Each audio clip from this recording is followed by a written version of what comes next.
Thank you very much for having me today, all the way from Arkansas. I know I'm not a Georgia girl, but my parents met in Fort Benning, so maybe, does that count? So I'm excited to share my story today. I am an investigative genetic genealogist, but I didn't start out that way. I went to college to work in human resources and did investigations in human resources. Those are always fun, lots of fun activities there. And when I decided to quit working to do the greatest job in the world, my brain needed more. I needed to figure out what I was going to do with my time while I had a baby and needed something to challenge me. And so I turned to investigating families. My father was adopted. I wanted to know more about his biological roots because his medical conditions are my medical conditions. Not to take anything away from my grandparents, they're wonderful people, but we can always add more people in our families to love. So that's what sparked this journey. I learned more about my own family and my own medical history that was passed down through generations and began helping others. Since 2009, I've helped more than 1,000 people identify their biological roots.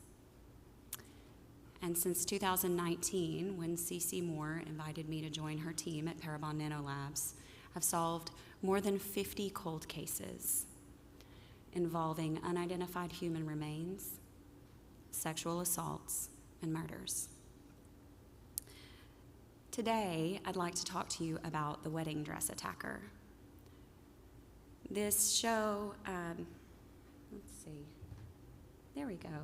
You can go on and go to the next slide. So I want everyone to understand the power of investigative genetic genealogy. This is a field that was built on consumer DNA testing. This was a movement that was really created by citizen scientists, such as CeCe Moore, myself, and other leaders in this field. And this was really a grassroots effort. It was started because of people just like you who wanted to explore more about their families. And through that innovation and passion of each of the individuals who participated in the early days of DNA testing, we know so much more now, and this field has expanded through the years.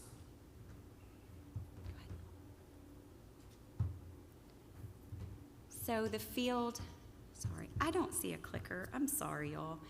There we go. The field of genetic genealogy is driven by the massive growth of DNA testing. All of it started out, as far as investigative genetic genealogy is concerned, using these direct-to-consumer DNA tests. But DNA before that was very different. They used traditional STR testing or short tandem repeats. And now we use SNPs, or single nucleotide polymorphisms.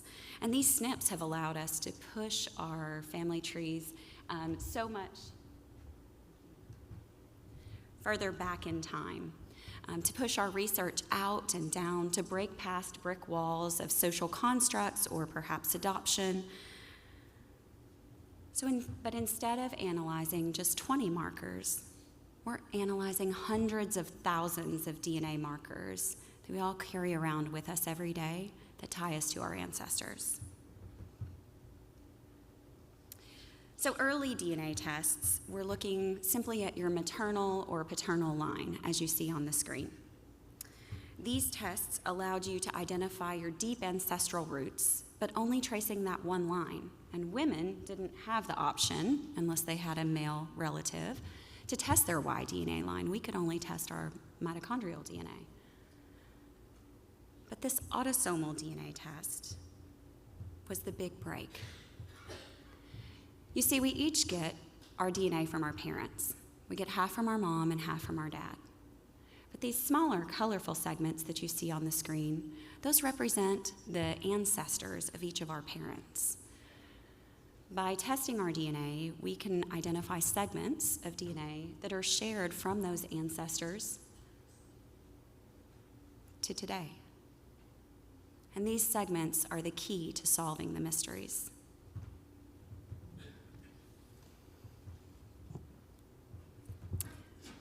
So you possess little bits of DNA from your great-grandparents that you can compare with others in the world. You can see if there are any overlapping segments, and you can push those trees further back in time based on those segments that you received. Ultimately, you see that you share an ancestor. And this all started because of DNA testing. I mentioned before that we had mitochondrial DNA testing and Y-DNA testing, and those were really in early 2000.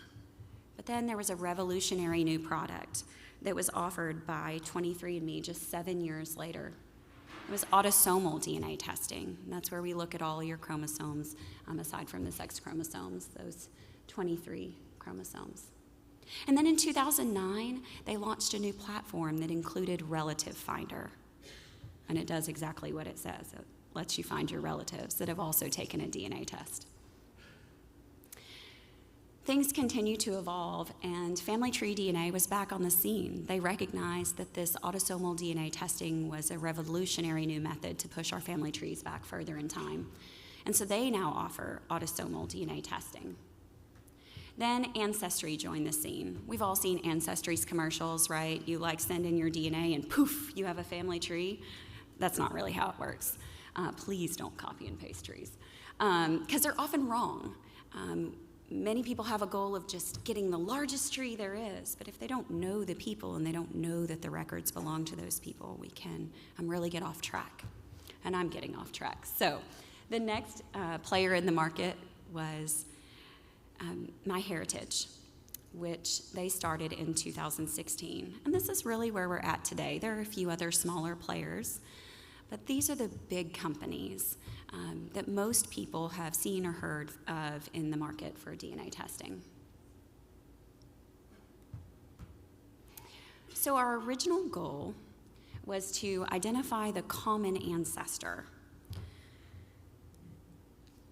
Basically, we want to look for anyone that contributed DNA to us back in time that we've been able to carry forward to present day.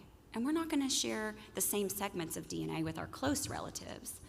So we have to piece together these puzzle pieces in an effort to push our family trees back even further. So that's what we were doing back in 2009 and in 11 and 12, throughout the early years of autosomal DNA testing. From there, we've learned that there are a lot of things that DNA was telling us that our trees weren't, not our trees on paper. And you may know someone that's taken a DNA test that's learned of a mystery, but we've been able to connect millions of families with relatives that they didn't know existed. Perhaps they were placed for adoption, perhaps they weren't, and they had the wrong attributed parent. We've seen babies swapped in hospitals. So there's lots of interesting stories out on the web, probably on the dark web too, but I'm not here to talk about that today. So lots of work went into identifying methods that could be used to figure out who the parents of individuals that were placed for adoption were. So we have a new work goal, and that's to identify the parents of the person that DNA tested. But that still changed over time. As DNA testing became more mainstream, it received more attention across the world. Cases such as Paul Franczak. I don't know if any of you have ever heard of Paul Franczak's story, but he was a Chicago newborn. He was in the hospital, and a woman came in and said that she needed to take him for some tests, and she left the hospital with baby Paul. The Franczaks were distraught. They didn't know what happened to their son. There was a nationwide search that ensued. And about 2 years later, the FBI decided that a toddler found wandering the streets of New Jersey must be Paul. There was no way to confirm that, so ultimately the Franczaks did have to adopt Paul back into their home. In 2012, Paul took an autosomal DNA test. His name's Jack. Jack Rosenthal, he was actually a twin. His sister Jill is still missing today. The real Paul Franzak lived a good life. His name's Kevin Beatty, and he lived in Michigan and has sadly since passed away. So stories like this hit the news. They were heard more and more often, and so law enforcement began to think, is this a tool that we could use? Can we use this to solve mysteries? And I thought that myself before the first case broke. I contacted a law enforcement agency and said, can I work the El Dorado Jane Doe? She said Jane Doe from Arkansas. But ultimately, the first case that broke was Sheep's Flats Jane Doe, as far as unidentified human remains, and later one you may have heard of, the Golden State Killer. These two cases were instrumental in the field of investigative genetic genealogy, and really, especially with the Golden State Killer, pushing this to the forefront of people's minds. But what did we do before autosomal DNA testing? Well, law enforcement uses CODIS. CODIS looks at specific markers on the genome, like I spoke about before, and you can see all of the autosomes and also your X and Y chromosome there on the screen. And these markers are pinpoints where some scientists back in the day decided that these made us different from everyone else. And they do. However, there are some limitations with CODIS. For starters, laws in various states are different. So in some states, you can only be compared to your own profile. So if my DNA were in CODIS and I had a crime that I had committed, my DNA might only be able to match my own profile in CODIS. In other states that allow familial searching, the states can compare to anyone that is a close relative. And by close, I mean parent, child, or full sibling. And they can't cross state lines. We are greatly limiting ourselves with this. And that is where autosomal DNA has been a game changer. We can utilize autosomal DNA for far more than just 20 markers because we're comparing hundreds of thousands of genetic markers on the human genome to one another and really pushing back family trees of murderers and rapists across the world. But these two pieces of data cannot be compared to one another. They have to be independent databases. The 20 markers aren't enough for us to utilize with autosomal testing. So we have a new law enforcement goal. Using this form of testing, we are looking to identify the contributor of the DNA. Not the ancestor, not the parents, the contributor. Of course, we have to identify all those other pieces as well. So this technology and this knowledge has built one upon the other. However, unlike traditional DNA, where we spit in a tube or swab our cheeks, the DNA isn't always pristine. Sometimes the bones have been in the ground for a while. There's been water that's washed underground through streams. There's bacterial contamination that replaces the DNA of the human with the bacteria. There's degradation that occurs when a sexual assault kit was stored improperly in a box in a not climate-controlled situation. And so we have to overcome those. Only the most skilled bioinformaticists have the ability to truly overcome these missing bits of DNA and fill in the gaps so that we can use this DNA to identify the contributor. In addition to that, there's mixtures. Mixtures most labs would say they can't handle. A mixture would be, we're all adults here, so a woman is sexually assaulted by a man, and there is a female DNA profile on the swab that was taken at the hospital, and the man's DNA profile. So the DNA has to be separated. Not all teams are able to do this, but Parabon's team of bioinformaticists, the incredibly skilled Dr. Ellen Graytak, is actually able to do this.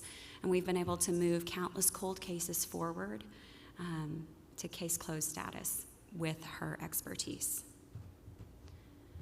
But the first big challenge is getting crime scene DNA to a usable SNP profile. Think back a long time ago for most of us in this room to biology. We talked about the A's, T's, C's, and G's of our DNA. And that code is put into a zip file, essentially, at the lab, and then uploaded to databases. In addition, that code can create some pretty amazing images. You see, our DNA holds our secrets. It tells our eye color and our hair color. It tells how far the bridge of our nose is, how far apart our eyes are spread, how long the distance is between the tip of our nose to the top of our lip, the size of our lips. All of these are coded into our DNA, and they can be put into images. The image that's shown on the screen is the murderer of Shantae Blankenship. You can see our image on the left, and then the actual image of the perpetrator on the right. Now, our critics will say, oh, they edited that after the fact. No. Our DNA tells us what we look like, and we've known this for a very long time. Old tools at GEDmatch, which is a database I'll speak about in a minute, could actually tell you what your eyes looked like, whether you had a sunburst or darker brown flecks, even though you have blue eyes. All of these little key pieces are all contained in our DNA. You just have to have the technology to move it forward.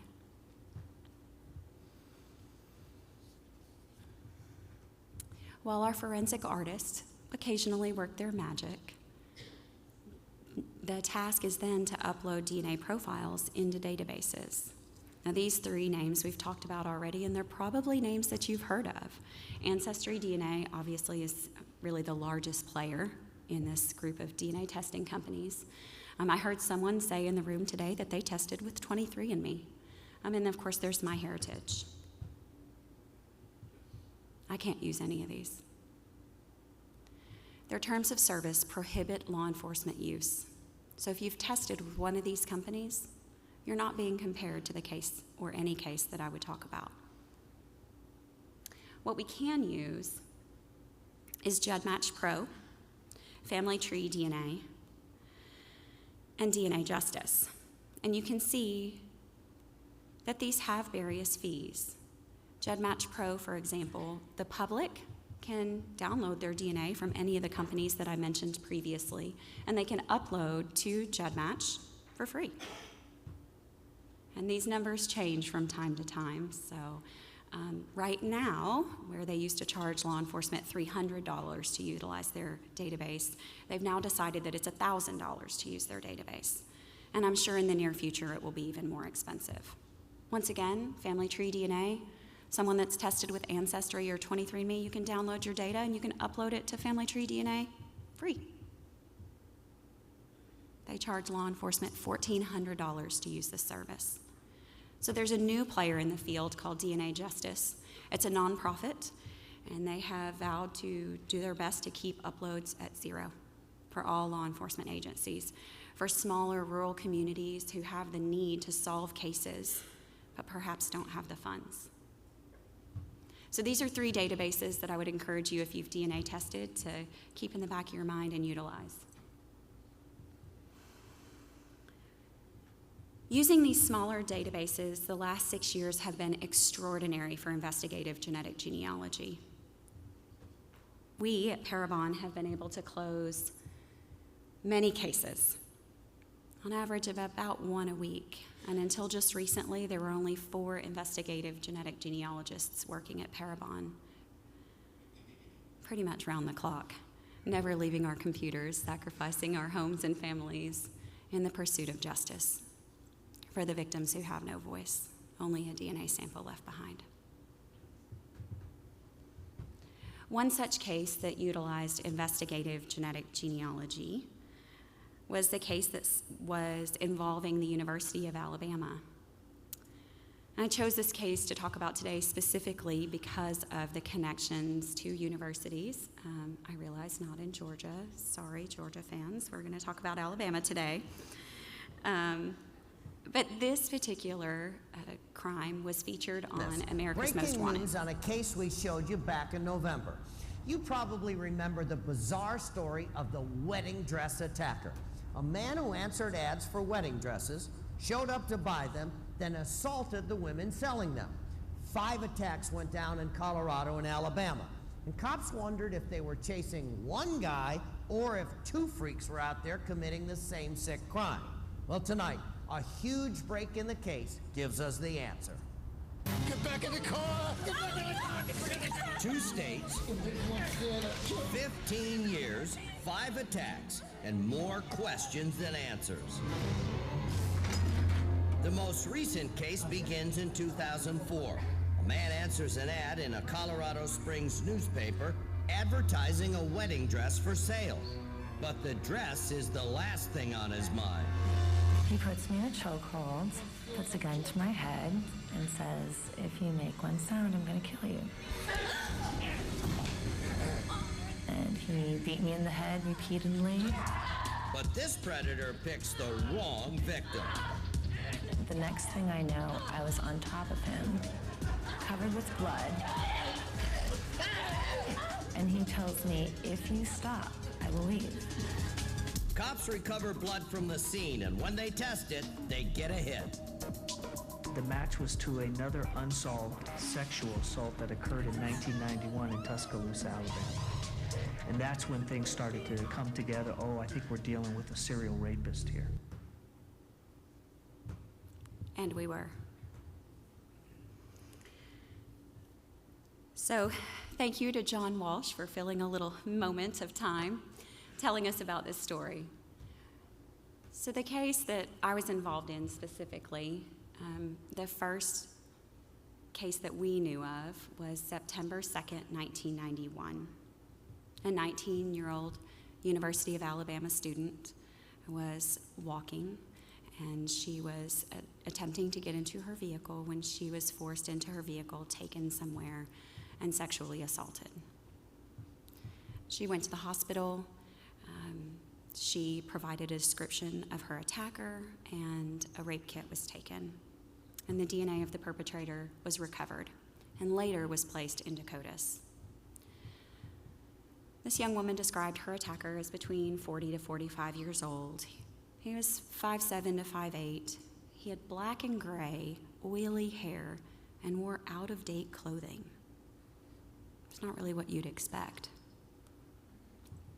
And then in 2004, on August 10th in Colorado Springs, Colorado, it's quite a bit of distance from Tuscaloosa, there's the woman that we saw in the video selling a wedding dress in her home that she had advertised in the newspaper.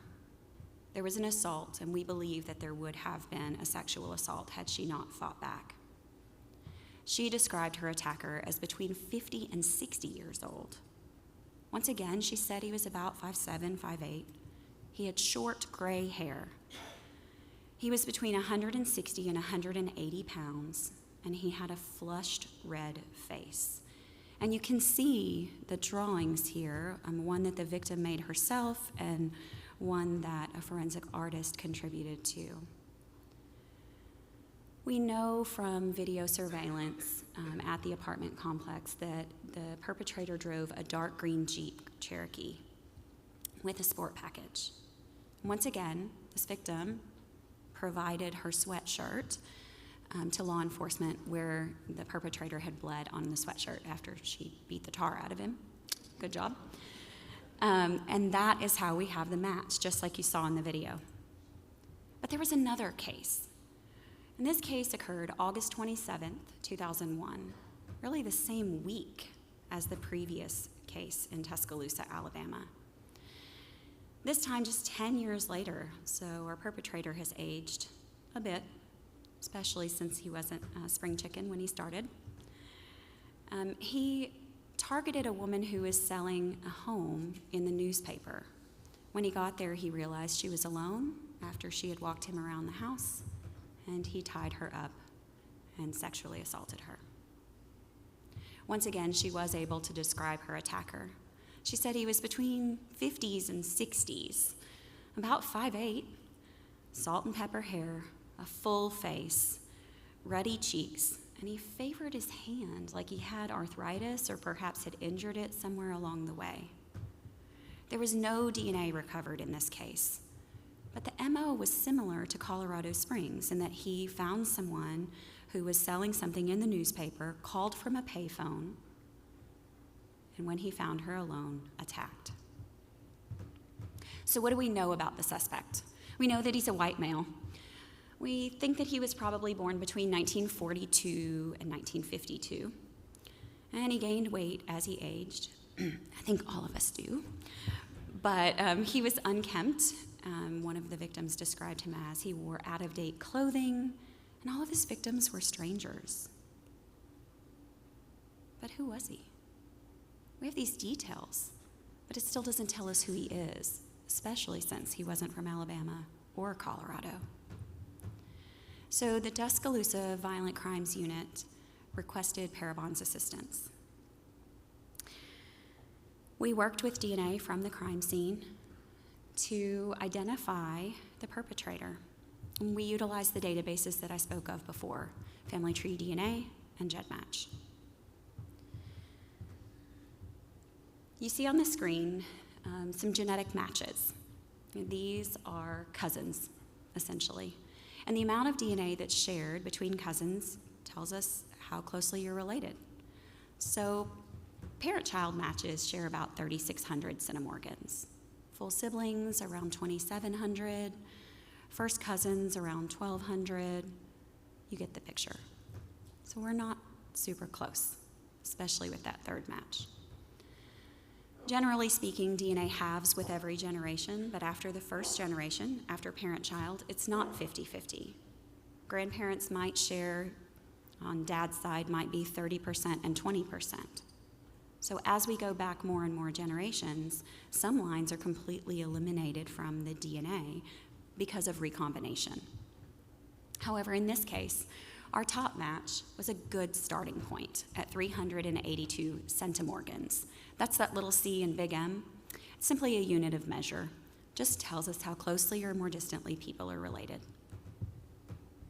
So our first match, there are calculators that we can use. This one is DNA Painter, and it's probably the most clear. So at 382 centimorgans, this is most likely a third to fifth degree relationship to the subject. And really, we stick to the main common terms. So first cousin once removed, you can see in the top blue box, 1C, 1R. The second blue box is second cousin, and the third blue box says second cousin once removed. But you can see those other relationships in the larger field. Those are similar relationships. They would express the same amount of DNA at those same probabilities. So there's a 69% probability that this match is a first cousin once removed, and only a 30% probability that this is a second cousin, and a pretty slim chance that this is a second cousin once removed. All right, so where do we go now? And what is a first cousin once removed? I'd love it. Can anybody raise your hand if you know what a first cousin once removed is? Okay, good. All right, so we're going to talk about this. So you can see match number 1 in the red box on the screen. And you can see match number 1's first cousin right next to them, right? They share grandparents. So the easy way that I remember it is that first cousins is 1C and grandparents is 1G. Grandparents, first cousins. So this is an equal relationship. First cousin to match number 1 is the equal distance relationship from that common ancestor, the grandparent of match number 1. A first cousin once removed is simply the next relationship down on one side. So that first cousin once removed to match number 1 is the descendant of their first cousin. Pretty simple, right? Put that in your computer and push save. The same thing is true for second cousins once removed, but we'll move on.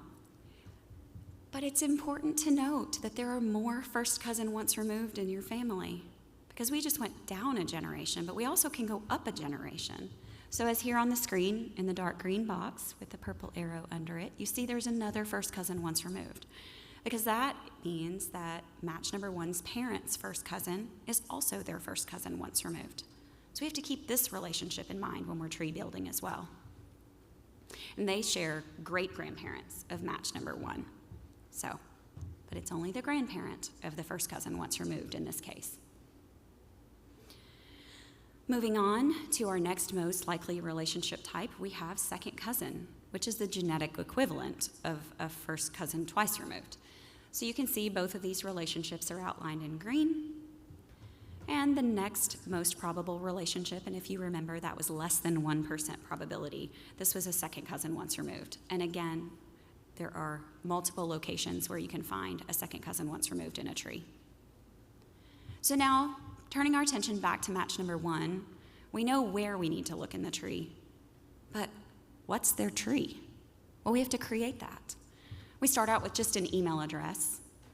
We have to figure out who the person is, not using the dark web, and build their tree using public resources, using newspapers and obituaries online, yellow pages, whitepages.com, things of that nature. We can piece together family trees just from public records.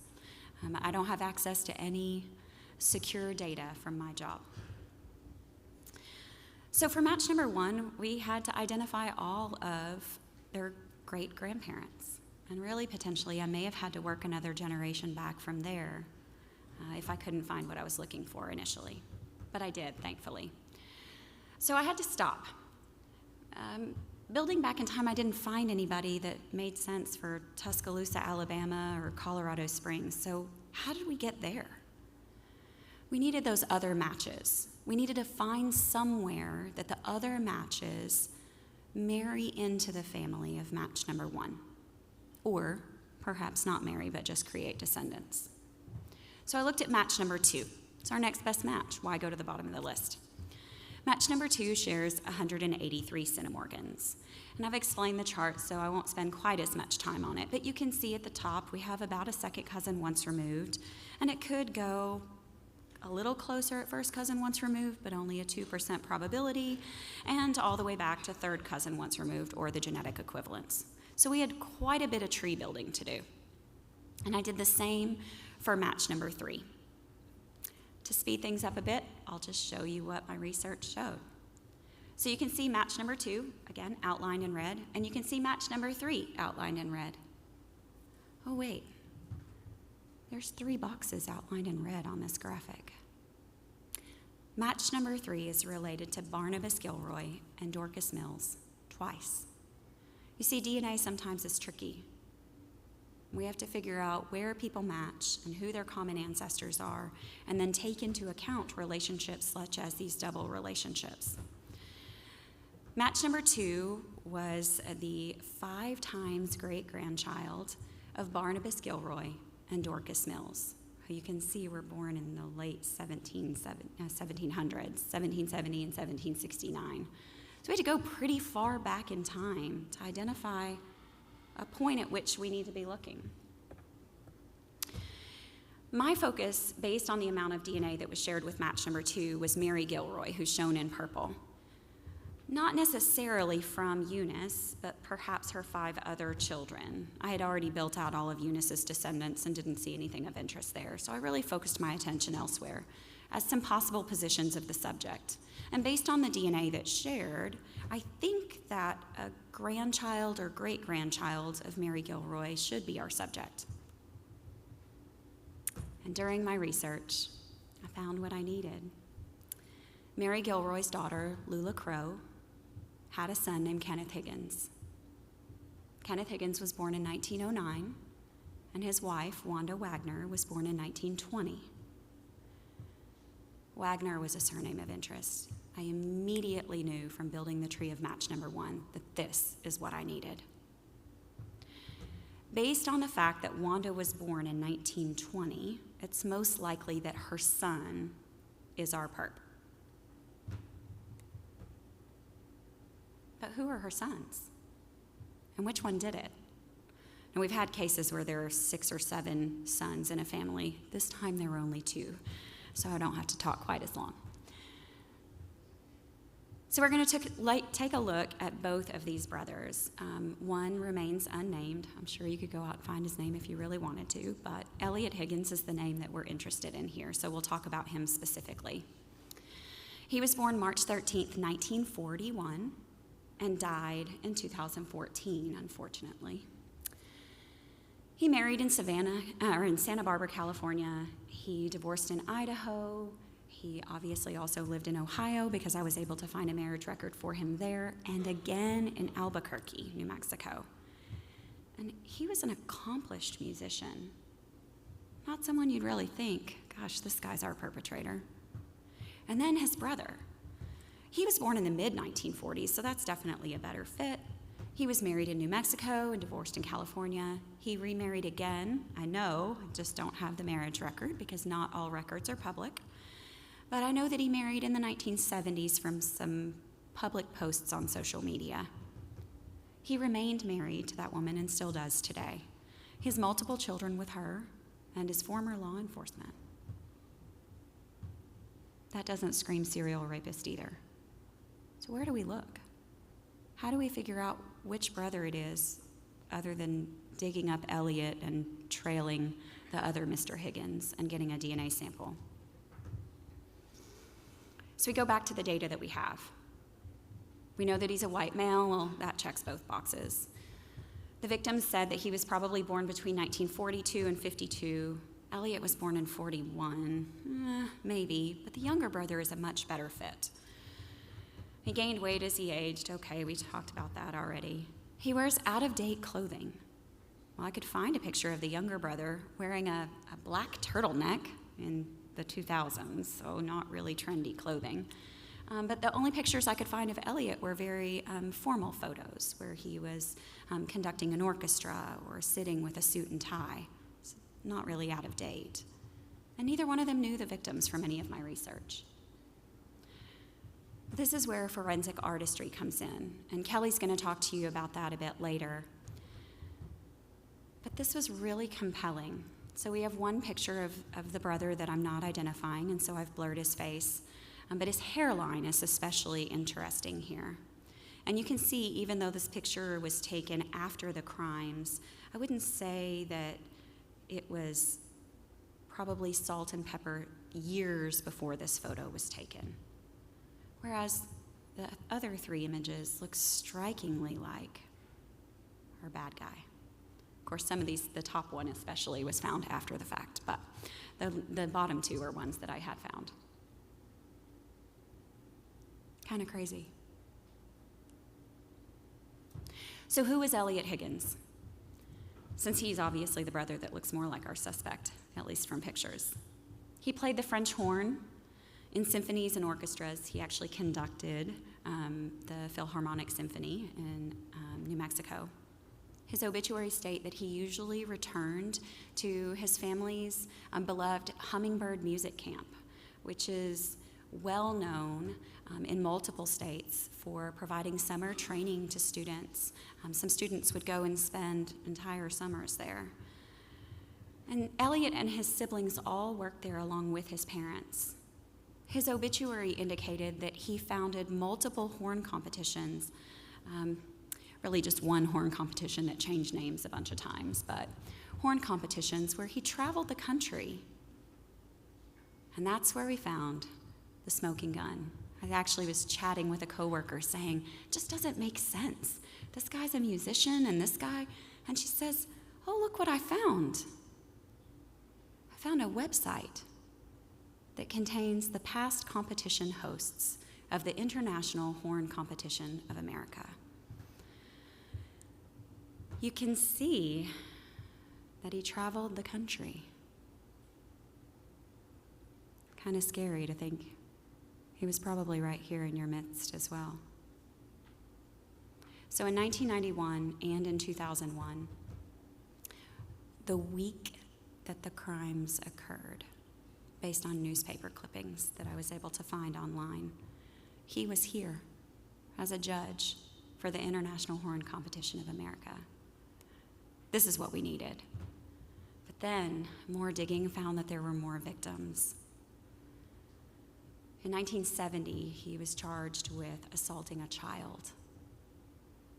Why was he working at a music camp?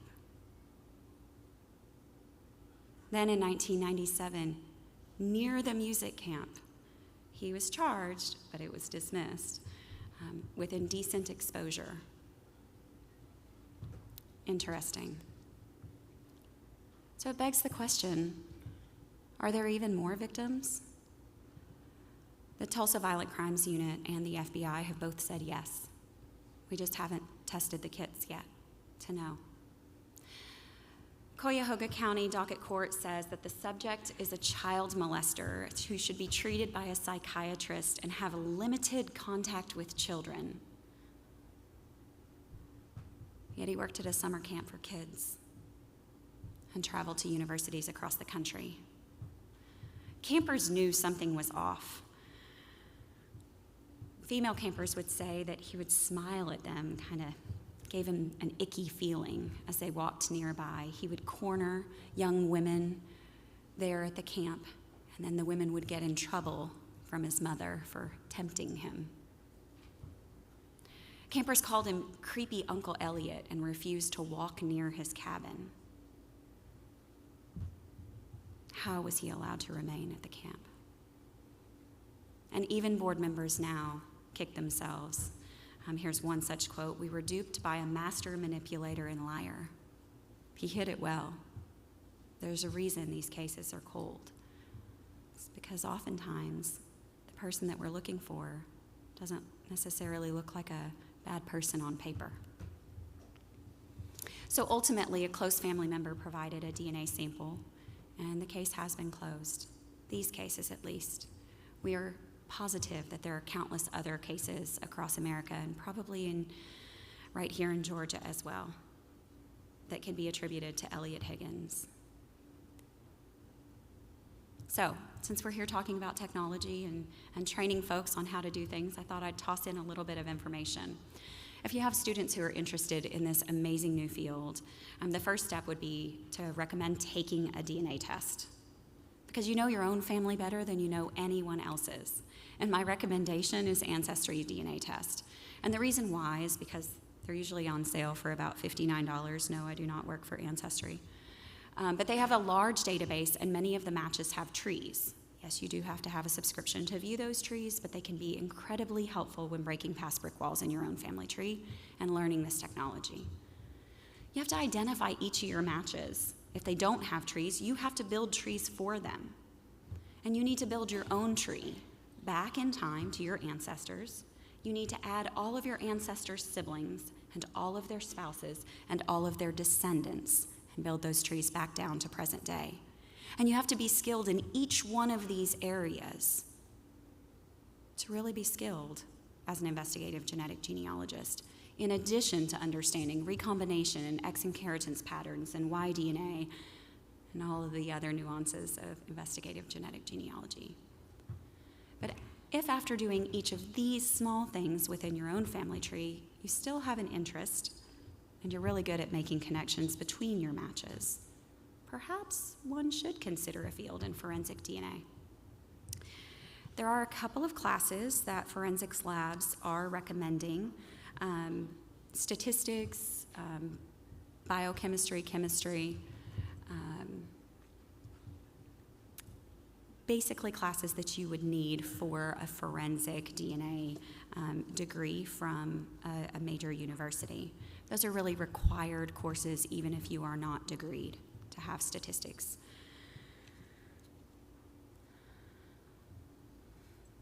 So I'd like to do a poll. I did this already once. Raise your hand if you've already DNA tested. All right. Raise your hand keep raising your hand if you'd consider being in the databases. Okay. If this interests you at all, you could be the key to our next case. Perhaps a relative that you don't know because you saw how distantly we were talking. Your own relative that you don't even know exists could be missing today.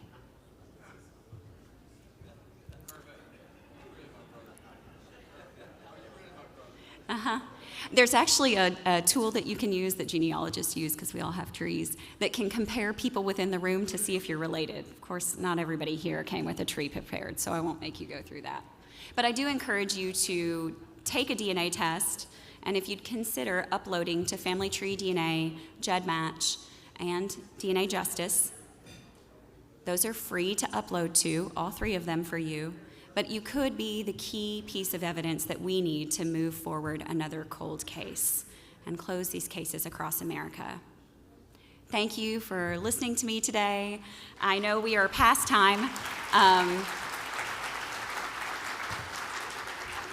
My email address is on the screen. If you desire assistance with a personal DNA mystery, I would encourage you to join DNA Detectives Facebook group.